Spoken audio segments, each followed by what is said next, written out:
Hello and welcome. I'm Helen Atkinson, Managing Editor at Supply Chain Brain.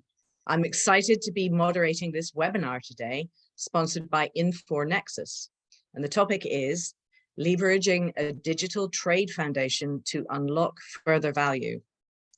20 years ago, Columbia Sportswear embarked on their digital journey, starting with all of their trading partners moving to a single cloud-based network. Although it started purely as a finance initiative, sourcing, logistics, and trade compliance have all leveraged the foundation to drive efficiency and scalability. And Columbia has grown to become a $3 billion company with 4 strong brands. Columbia is going to discuss their journey and how their entire supply chain benefits from a digital network. You're going to learn how digital commercial invoices and documentation automates international procurement, supplier settlement, and working capital strategies, how high-quality data and payables visibility support confident cash flow forecasts and optimized working capital, how faster invoice approvals with N-way document matching automation opens new financial opportunities that benefit buyers and suppliers, and how digital documents and data persistence enables streamlined customs entry and automated first sales process.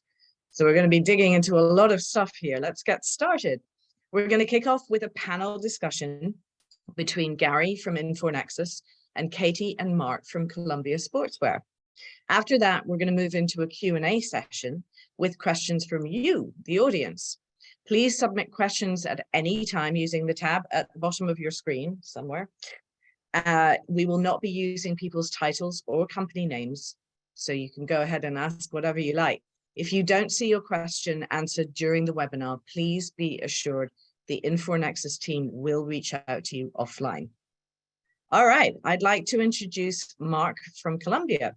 Mark Millar is Senior Director of Apparel Liaison Offices at Columbia Sportswear. Mark has more than 20 years of experience in apparel sourcing. He joined Columbia Sportswear in 2006 and has held various positions there, including managing sourcing offices in Asia and overseeing global apparel sourcing operations. His direct relationships with the vendor community provide him with great insight into today's sourcing challenges and ways to automate sourcing operations. Welcome, Mark. We also have 2 other speakers, one from Columbia and one from InfoNexus. Katie Tangman is Director of Global Customs and Trade at Columbia Sportswear. Katie joined Columbia in 2009 and has more than 2 decades of experience in global trade. She currently manages global customs operations as well as several duty optimization programs like First Sale and Columbia's Foreign Trade Zone. Katie has extensive knowledge of trade compliance issues and the power of digitizing import processes. Welcome, Katie. And then finally, we have Gary Schneider, Vice President of Financial Services at InfoNexus. Gary manages relationships with financial services providers, as well as a global team of professionals who sell and service a variety of supply chain financing programs. Gary has been with InfoNexus since 2000 and has been closely engaged with customers using financial supply chain solutions. Welcome, Gary. Now, Mark is going to tell us a little bit about Columbia Sportswear. Welcome, Mark. Thank you, Helen.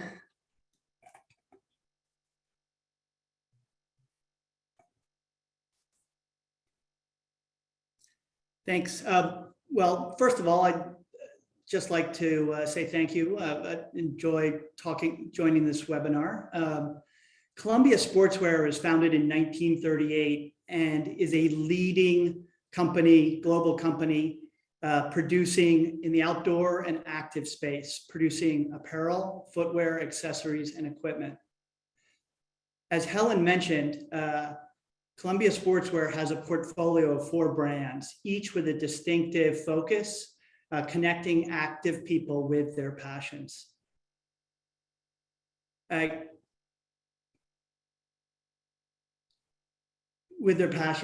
first brand, Columbia Sportswear, is really our largest brand, and it is focused on unlocking the outdoors for everyone. That means keeping them warm, dry, cool, and protected. Sorel is our function-first fashion footwear brand for women. And then Mountain Hardwear is our premium performance gear for the mountains, whether you're mountaineering, climbing, hiking, or just camping. Whether you're on the mountains, Mountain Hardwear makes fantastic gear. And then the last brand in our portfolio is Prana. That's our active wellness brand that's focused on creating a healthier body, mind, and planet.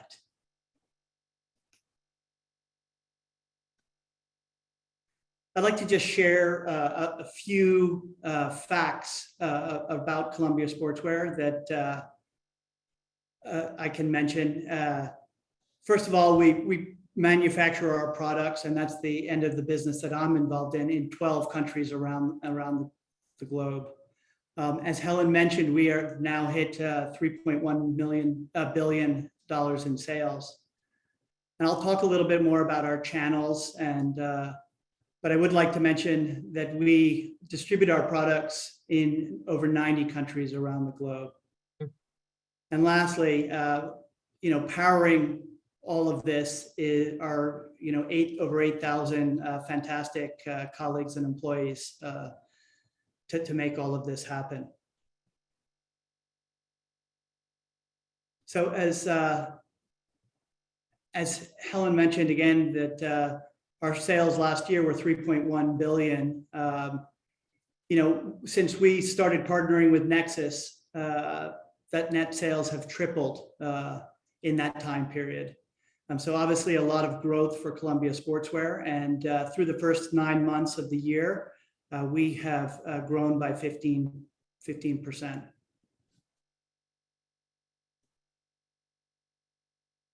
And I'd like to give you just a little bit of color around our channels and the regions that we do business in. You can see that we're fairly evenly balanced, a healthy split on the direct-to-consumer business, as well as our wholesale business. And then regionally, while we have a growing international business, you can see that we are largely a North American-focused area of growth today to our revenue. As Columbia Sportswear heads into 2023, we're going to continue to focus on making great product, really reaching out and building relationships and connections through our brands with consumers, and then developing that omni-channel presence around the globe. Fantastic, Mark. Thank you so much. And I'd like to invite Katie and Gary to join us for a panel discussion. Hi. Gary, perhaps you could tell us a little bit about the relationship between Nexus and Columbia and how that came about. Yeah, sure. Thank you. And thanks everybody for attending today. I began my journey with Columbia about 20 years ago, and I traveled up to Portland and met the CFO and treasurer to really talk about the issues that they were having in their financial processing. Tons of paper. I remember boxes everywhere in that particular corner of the building. And what's exciting for me today is that today we have obviously Katie and Mark from the sourcing and trade compliance areas. So, the solution really has expanded from a financial solution into these other areas, and it'll be exciting to hear, how they're leveraging it. It's been a wonderful ride, and I'm a big supporter of the brand. So look forward to today. Fantastic. Katie, I'd like to ask you, what drove Columbia to digitize their supply chain back in 2003? Well, as Gary mentioned, it was actually really driven by finance, but I would say generally, and something that I think we're all trying to do every day, is manage the chaos of our supply chain. More specifically, as he mentioned, we were dealing with tons of paper. We were paying our vendors via letters of credit, which required expensive lines of credit. All of the transactions were based on paper. There's a lack of flexibility in your supply chain. Once those goods and that set of documents has been created, you have no option to change that shipment, because that's how the vendor is going to get paid. There's really a lack of real-time visibility as well. You may be able to get information from the banks and so on, but it's really piecemeal, and there's no single source of the truth there. And then another issue, and this is always an issue for customs organizations, there was no standardized documentation. Yeah. Okay, that was a problem. Mark, what changed at Columbia after implementation? There was a lot that changed for sure, Helen. I think there were kind of three areas that were key focus points where we saw the most change. One, I think, was around standardization. The other was really around elimination of processes. And then the last was in terms of automation. So just on the standardization side, just having consistent standardized documents, transaction documents for all of our suppliers around the world. We do business in over 12 different countries. So having a consistent process, whether it was for footwear or for our apparel business, whether it was in India or El Salvador, making sure that all of our suppliers were using standardized documentation with transaction documents was really important in streamlining processes. Secondly, I think that we eliminated paper, as Katie mentioned. The lines of credit, we eliminated manual processes.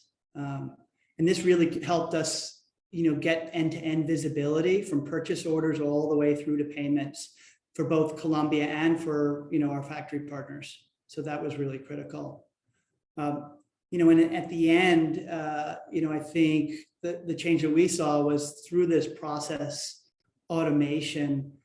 It was able to provide us with error-free invoicing. And Columbia now has this cloud-based connections to our supply chain, which is really vital. Right, that's great. And what I'm hearing from you, Mark, is not only have those boxes of paper disappeared, I hope they have anyway, yes. But that you've benefited your entire supply chain, including the suppliers. It's not just that Columbia's seen a result. I mean, it really is a collaborative situation where what's good for your suppliers is good for you, and vice versa, correct? Absolutely. Yeah, that's fantastic.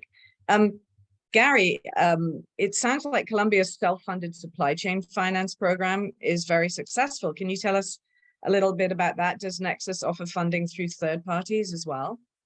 Yeah, so one of the things that Columbia wanted to do when they rolled this out was enable their suppliers to get cash a little bit early.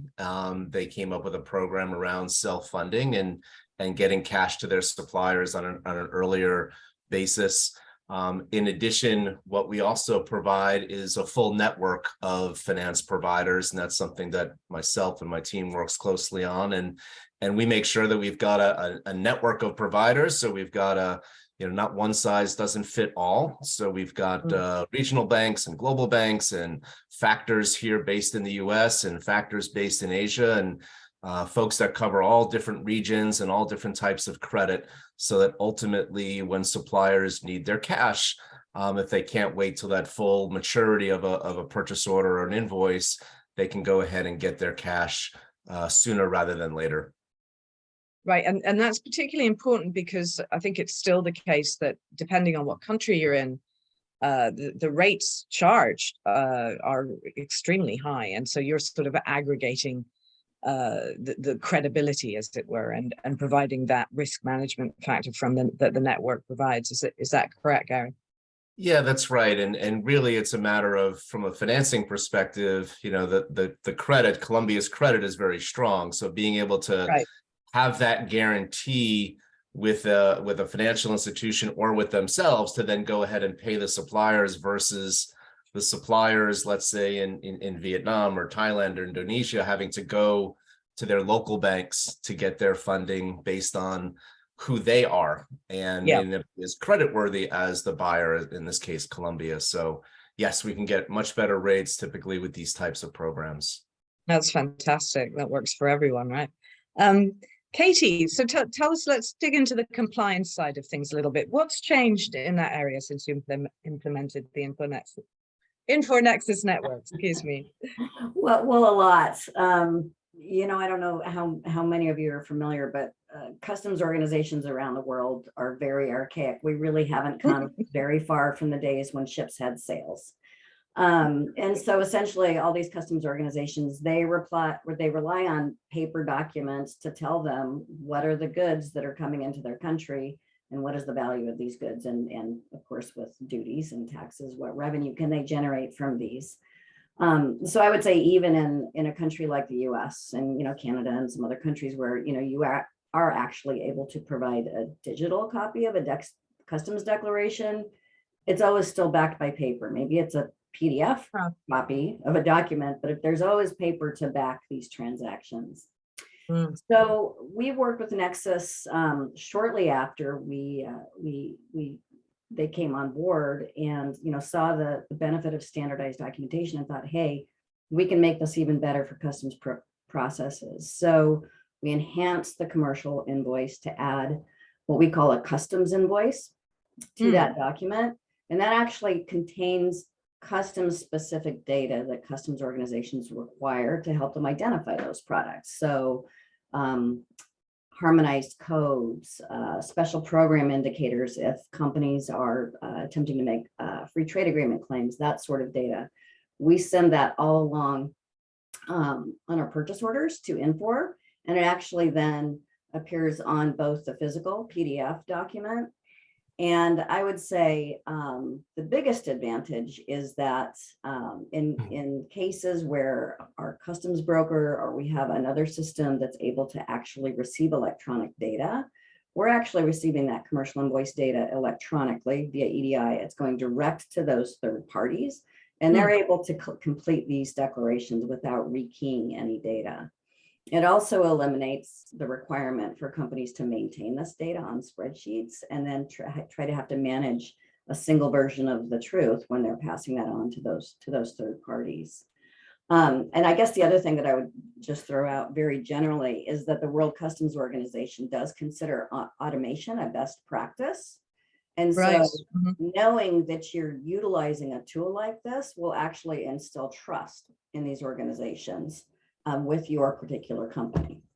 Right, that's fantastic. So they are gradually coming out of the 19th century and encouraging automation and digitization and standardization as well, which of course with all these different countries. I remember when I first started in this business, you had, the port of Hong Kong, was it HKG or Hong or, what, and I mean, if you're going to standardize things, you have to think about that level of detail. So it's really come a long way from what I can gather. That's fantastic. So that all sounds great as long as everybody's on board. Mark, tell us about how the rollout went to your vendor community. I bet you have some interesting stories to tell there. Yeah, no, I mean, we started this rollout with our supplier base back in 2004. So that was quite some time ago. When cloud-based supplier tools were not common at that time. So, this was something new. And we have different factory partners around the world that are sort of different stages of maturity. So, initially there were some people, some partners in different countries that were reluctant to change. Sure. As Katie said, a piece of paper is something that you can take to the bank or you can take to the customs office. So, I think we really approach this as, this was really necessary as part of our partnership in all of us becoming more efficient and effective, because Columbia wants to grow with you, and how are you going to be able to manage this growth? So we really approached it in the spirit of partnership, and also, just realizing that this is part of change management, right? And so we need to really explain to our factory partners, and we're fortunate we have liaison offices throughout Asia that could sit down with our factory partners, call them into the office, explain in detail, what are we trying to achieve? Why are we trying to do this? What benefits is it going to bring to them? Yeah. And then to let them know that, hey, they're not alone on this journey, right? Infor has done this with other companies. We weren't the first, right? So it's been done before. There's training. We're going to walk them through this process. We're all going to be in this together. So I think that made a big difference. And while there was some resistance, we really, together with Infor, we tracked the performance and we made adjustments as things went along. So I think that definitely helped. And soon, the suppliers began to realize that, wait a minute, they're using this tool. It's helping them, right? Right. It's easy to make, it's easy to receive orders, make amendments, adjust shipping documents. And so these manual processes were now becoming, much less of a burden, right? And more automatic. And at the end of the day, it was providing just really critical transparency to the payment approval and receipt process. So it sounds like you took a very relational approach, if I can use that. Yeah, absolutely. I think that was really a critical element. Right, and that also there were self-evident benefits to the suppliers for taking the time and the trouble to make the change. That's fantastic. Yeah, and so now you're 18 years into it, and everybody's on board. How long did it take everybody to get on board? I'm just curious. I would say,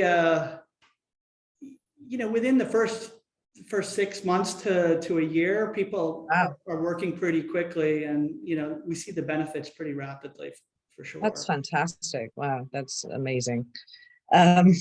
So Mark, maybe you could, on that note, could you elaborate a little bit on supplier feedback and how they came to see the benefits? Yeah, no, absolutely. I think that's where, because we saw the benefits quickly, we were able over a 5-year period to really leverage and add additional features and functionality right. with Infor and with our factory. Oh, so that's great. So you're getting feedback from suppliers who are saying, hey, this is great, but we'd like this capability, and then you can go and liaise with Infor and get change the system a little bit. Right. Well, how can this extend down the supply chain? So for example, so we moved into 2 things. One was into adding pack and scan functionality, as well as a digital work in process and order collaboration tool. So both of those things have really been critical, foundational pieces to what we do. First of all, the POs would roll into our pack plan, and ASN, which would roll into invoicing. So there's kind of an end-to-end, continuation of information that persists throughout the process, which is really important. So people aren't having to re-enter information. So a lot of time savings there. And then this connects as we print labels now as part of the pack and scan.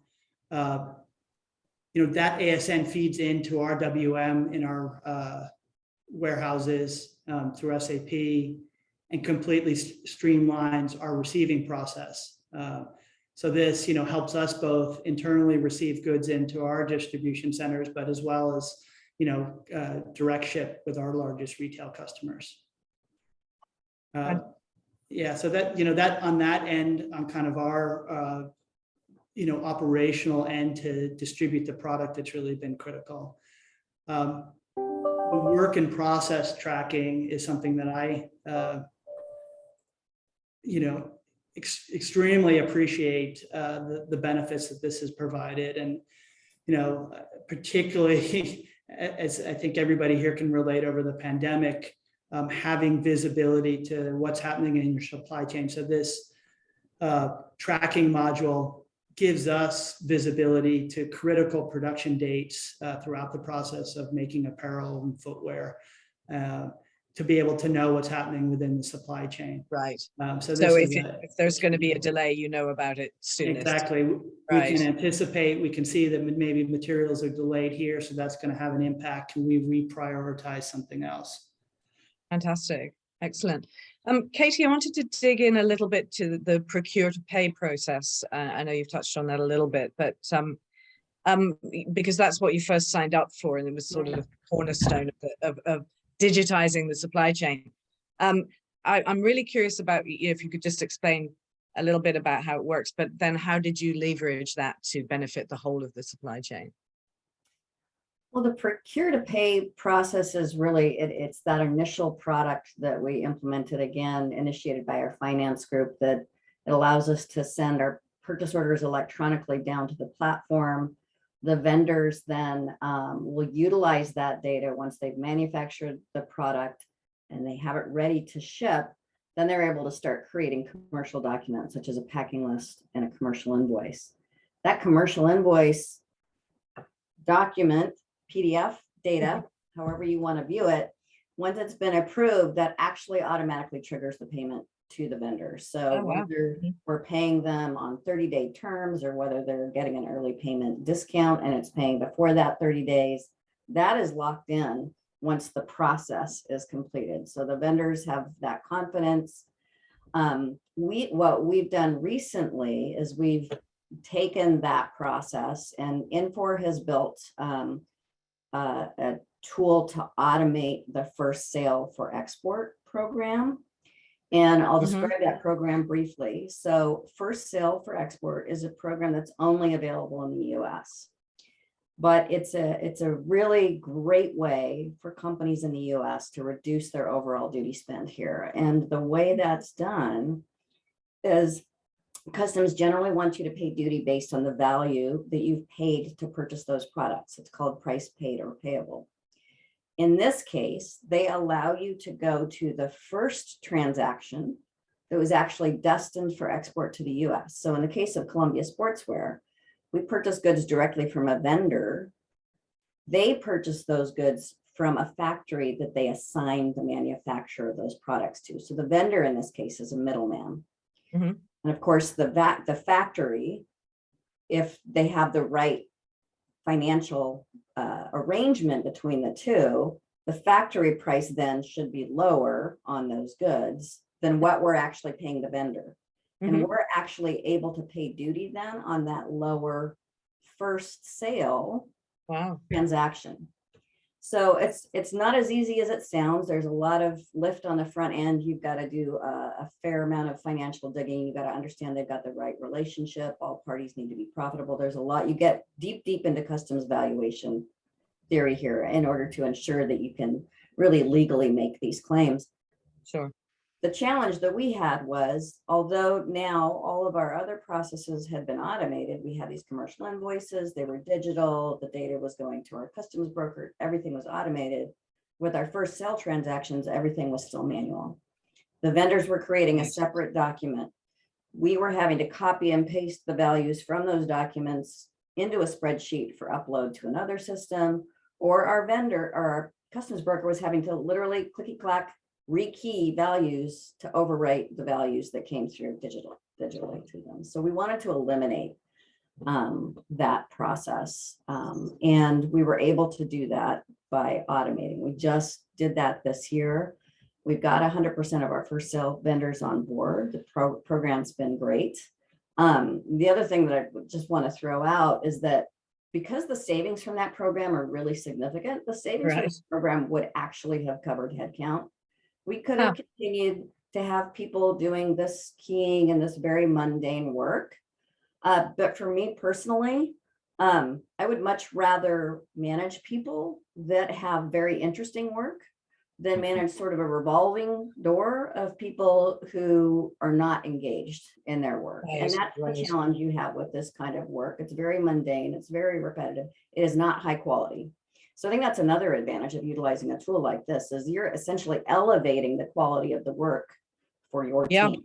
Yeah, and that's a fantastic point, Katie, because I think we're in a huge crisis with hiring and retaining workers at the moment, and avoiding the amount of grunt work, as it were, that they're doing is really essential, and particularly this kind of repetitive stuff that can in fact be automated.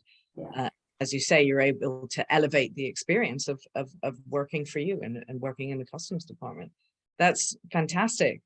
So Mark, you started with that program, and then you've been adding all sorts of other things and leveraging the initial implementation. Tell us a little bit about what's been going on since that was successfully implemented.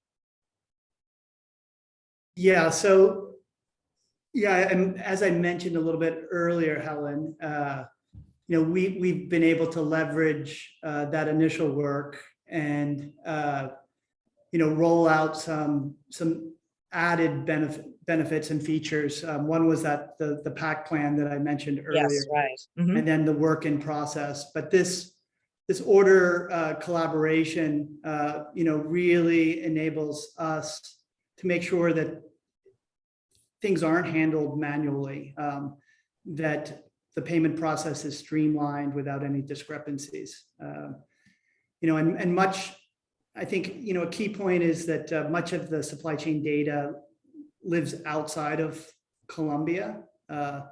Right. So yeah. This extends across factories, logistics providers, banks, brokers, raw material providers. We've all found it's important to have a cloud-based network that really connects all of these together. So that's really where this has gone over the, since we started this journey. Right. So you've basically built this enormous digitized community of business collaborators using the platform, sounds like. Right. That's great. Gary, I want to bring you in here. I see a theme of digital trade emerging. Is that what you mean by a network supply chain? Yeah, we do. And, it's funny for me, I've had a front row seat to all of this activity over the last 20 years that we're covering in about 20, 30 minutes here. And, we weren't that smart when we started. We knew that we wanted to automate a payment decision. And in order to do that, well, we needed these electronic documents. We want to improve, as Katie said, the quality of work. Well, that all starts with the quality of the data. And, this all began with, well, if we want to match an order to an invoice to a shipping document, we better connect to all these parties so we can get these electronic documents and bring them together and do what we intended to do, which was to match them electronically against the set of rules. But along the way, just that, the means to the end, which was connecting all the parties and getting them to share data, eliminating paper, eliminating all those rekeying steps. And we realized, well, look, it's not just about sharing all that data. That's important, but it's what you do with the data. In our example, we wanted to match electronic documents. We have a giant workflow engine that manages that purchase order and makes sure that everybody who needs to see it has seen it, and we've checked all the boxes. Once we do a packing list, what's the next document that needs to happen? So there's a whole workflow and messaging engine that's kind of sitting around this platform, and all these things enable more activities. And it was really interesting because back in the day, it was actually Columbia that said to us, look, we've got this new electronic platform that's sitting on all of our suppliers' desks. That's fantastic. What else can we do with it? So, when Mark talked about this pack and scan solution, they were one of our first clients, and they suggested, well, there's other solutions out there, but you're already on the desk. The suppliers are already interacting and producing these documents. Can you do it on that platform? And we used to just care about the PO and the invoice, but there's all these steps that happened, between the PO and the invoice, and then after the invoice, when the goods started moving, et cetera. So we really listened to our clients. And where we are today, we talk about these words like digital trade and network supply chain.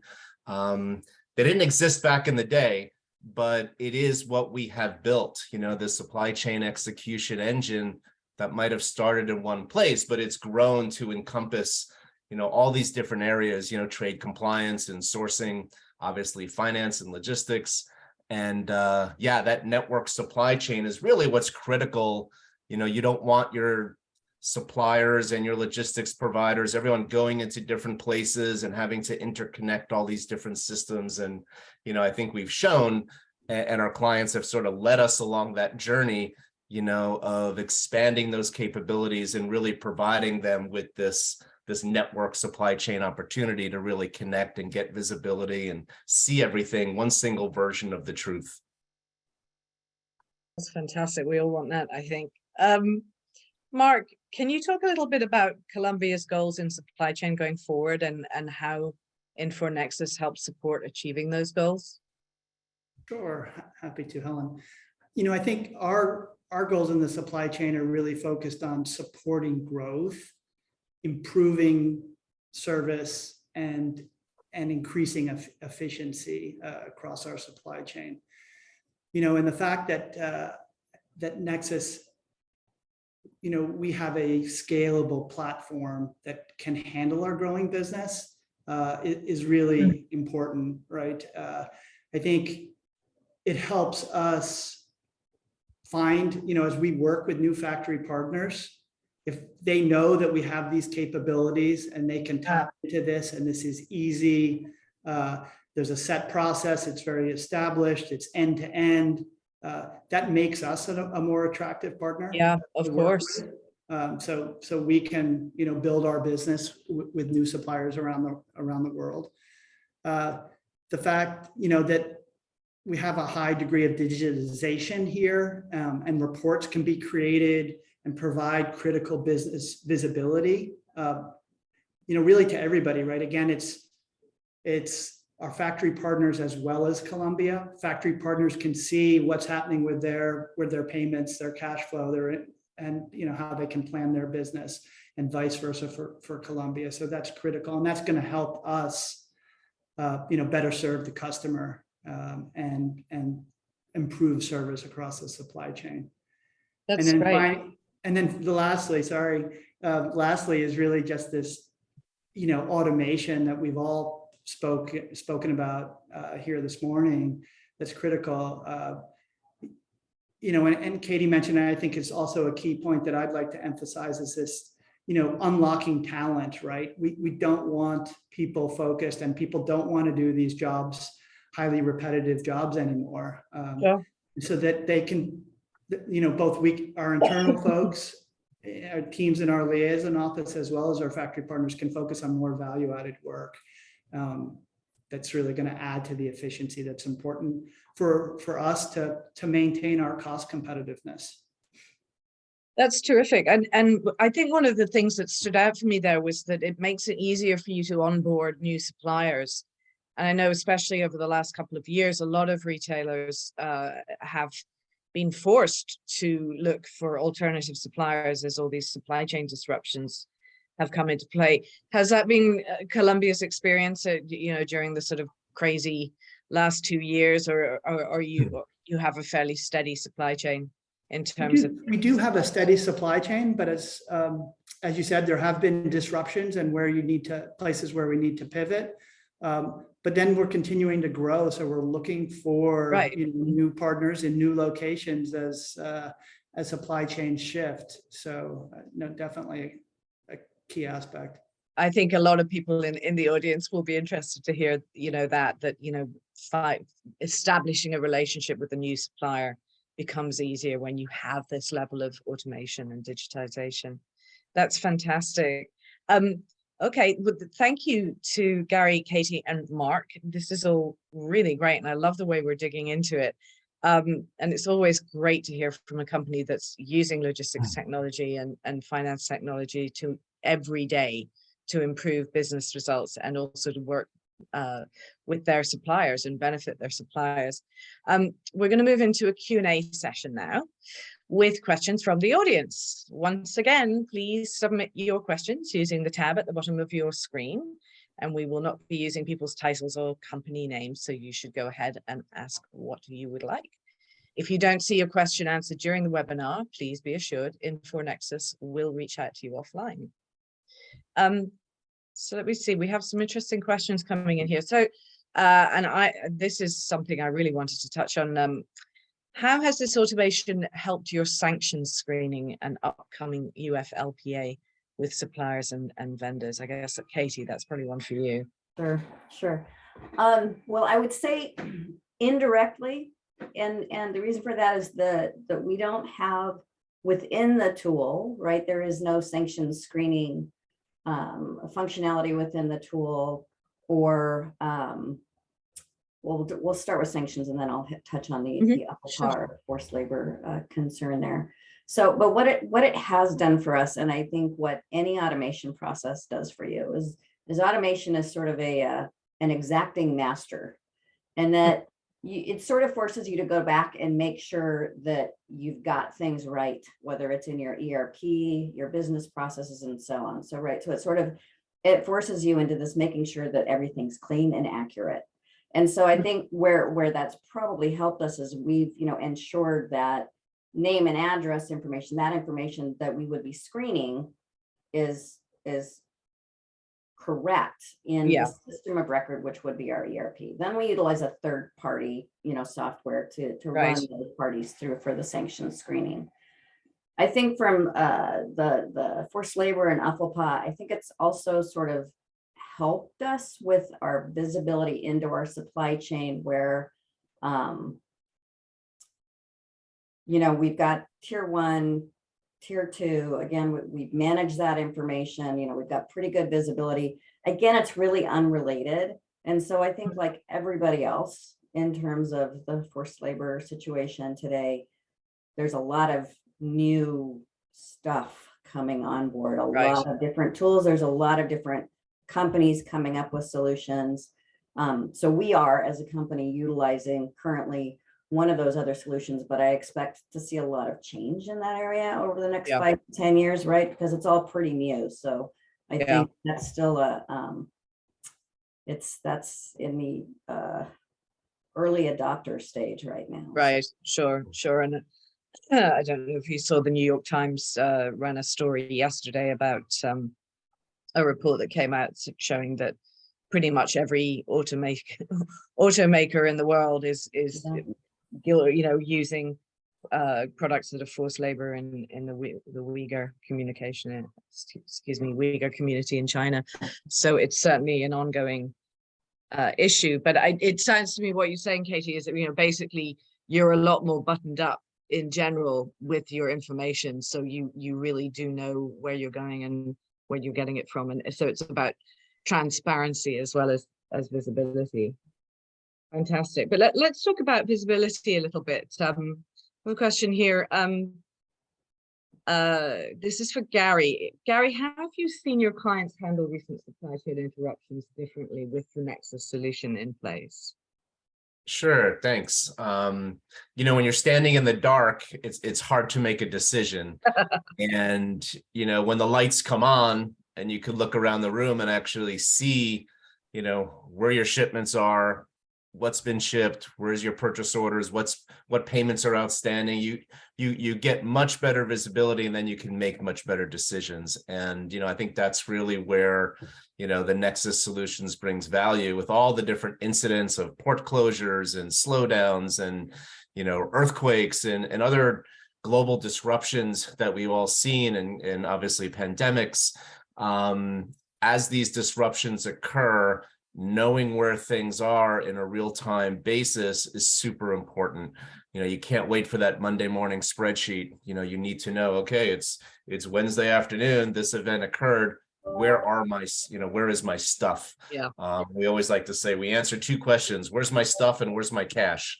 And knowing where those things are at any given point then allows you to make decisions. The lights are on, and you can then take that data and make decisions. Great, that's fantastic. And also, I think to Mark's earlier point, you get there's visibility in the system to know there's a problem at a factory that's then going to play through, so you can make earlier decisions about how you're going to handle and prioritize other things. That sounds fantastic. And it brings me on to a question here about exception management. International trade is a paper-intensive process still. Have your clients been able to move to a paperless environment. It sounds like Columbia certainly has. Yeah. Um, Certainly Columbia has, and again, I literally go back to those early days of visiting the headquarters down there, and we're up there for me.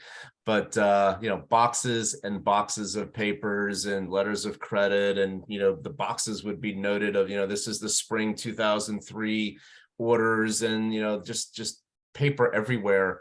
But the goal was to get to this straight through processing. The goal was to we end up approving and paying for 99.8% of the product.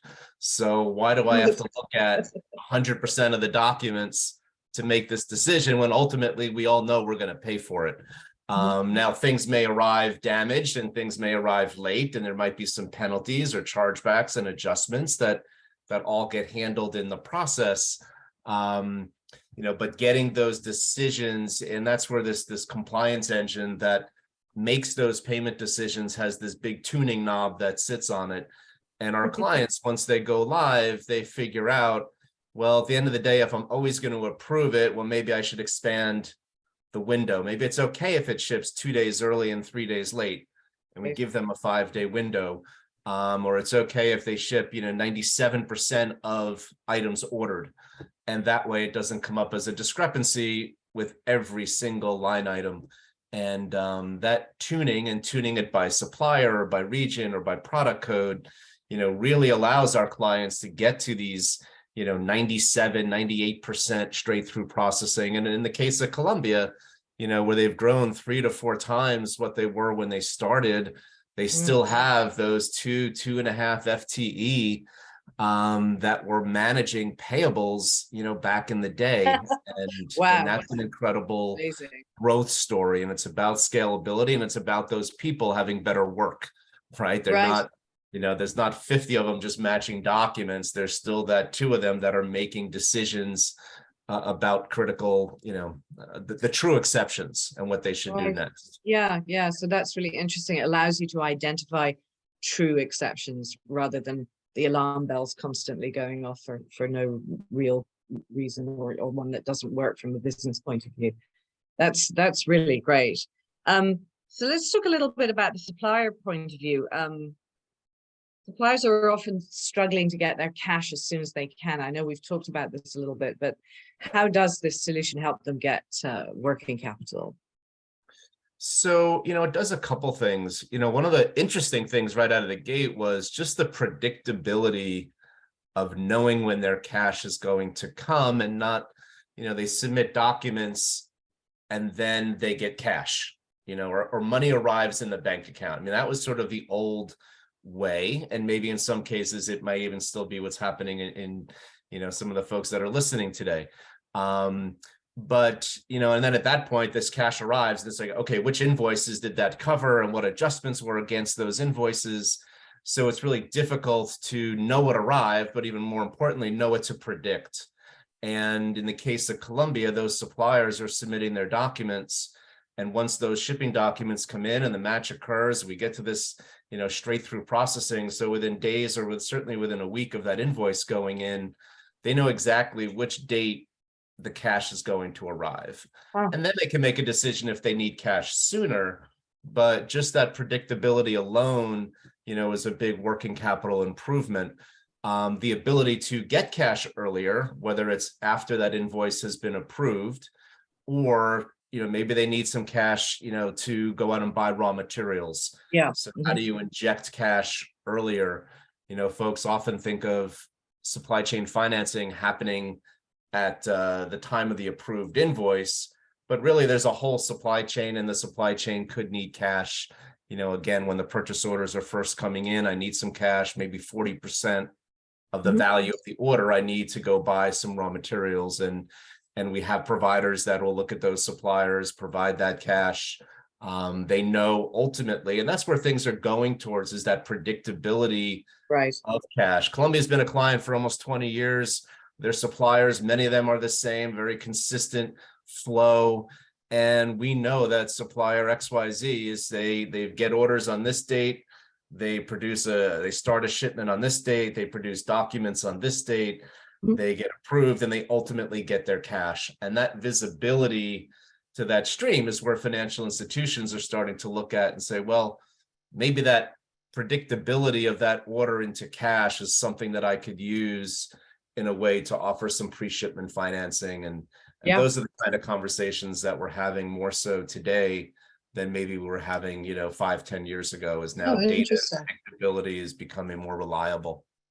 Right. And I mean, this has been a long time coming. I've been following Nexus and the whole, log tech financing side for a long time. And it made a lot of sense 20 years ago.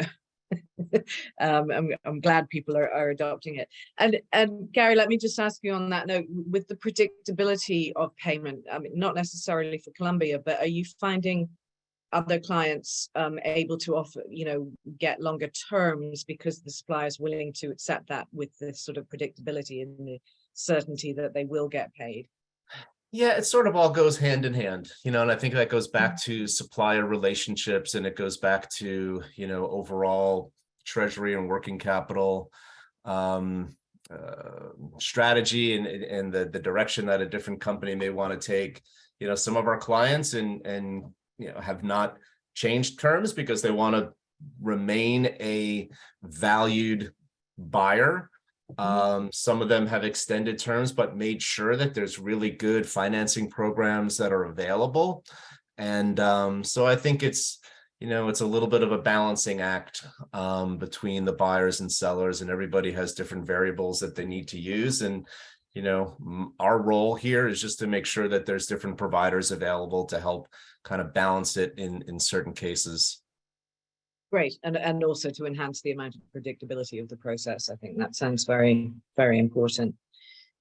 Mark, I'm sure a lot of people are interested in your experience at Columbia, and I'm curious to know, we had a question here. What is a key learning for someone about to embark on onboarding their vendors on a system like Nexus? Yeah, no, that's a great question. And I think, one thing is to make sure the solutions are scalable. As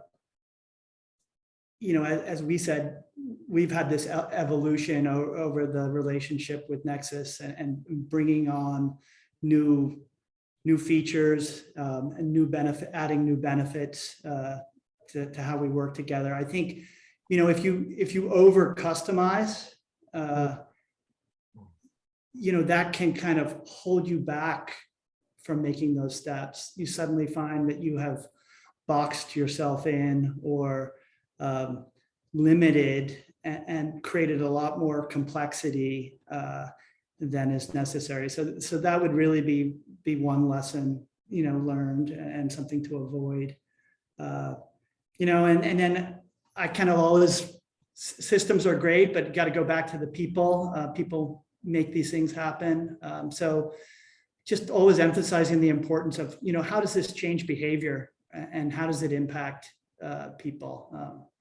And, in this case, it's impacting them in a very positive way and freeing them up to focus on other things. So, but initially some of these things can sound frightening or can sound, Sure. Threatening. But it's not, it's not that way. So That's great. That's very reassuring. This is all fantastic stuff. We're running tight on time, so we have just enough time for one final question. And this is for you, Mark and Katie. What would you say has been the biggest impact from implementing Infor Nexus on Columbia Sportswear? Mark, would you like to start? Yeah, maybe I'll take that first. I think the biggest impact definitely has been on increasing the level of trust and confidence across our supply chain. That's both internally and with external stakeholders. I think there's a secure payment process. We have one version of the truth. As Gary's saying, vendors never wonder when they're going to get paid. And then, Katie can maybe talk about some of the other benefits, but this has definitely delivered a high level of reliability that helps build this confidence. Fantastic. Thank you, Mark. Katie, what would you add? Yeah, I mean, if I were to put that customs and trade flair onto this, and I mentioned earlier that, automation is considered a best practice by the World Customs Organization. I would say that having this in place and the standardization, not only of the documents, but of the data, and the fact that we're really dealing with one version of the truth, because it's all electronically transmitted and you're not relying on human beings to be rekeying or changing things. Yeah. It's allowed us to become a trusted trader in customs eyes, not just in the US, where, a couple of years after we implemented with InfoNexus, we joined in the US Customs ISA, or Importer Security. I'm not even going to remember it because it's now called the CTPAT Trusted Trader Program. Oh, yes. Much more of a mouthful than the acronym, but also in Europe, we're in the AEO program in Europe as well. So we're designated as trusted traders in a couple of our importing regions, but I think we're also known as trusted traders that have very accurate documentation, and also that we don't belong to one of those programs in Canada, but we have the Canadian Customs Organization has a lot of confidence in us, and we always pass all of our audits with flying colors. So I would just say that, it's, I would say trust internally, trust with our vendors, but with those external third-party regulatory agencies as well, it's also helping instill trust there. That's fantastic. It sounds like a significant, almost culture change where your automation has reflected the Columbia Sportswear culture of being a trusted business partner with a very responsible outlook. Well, I'm afraid that's all we have time for. Thank you to Katie and Mark from Columbia and Gary from InfoNexus.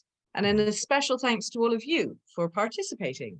I think we've learned a lot about how to use technology to increase trust in the supply chain. We had a lot of questions today, and I'm afraid we didn't get round to all of them. We'll be answering the ones we didn't get to with you offline. You're also going to get an email later with a link to view this webinar on demand, and you can share it with your friends if you think they'll be interested. There'll also be another link so that you can discover more about InfoNexus, and also if you have more questions, you can ask them directly. Thank you so much to everyone for your participation. This was really interesting. Stay safe, stay happy, and enjoy the rest of your day. Thanks. Thank you. Bye-bye.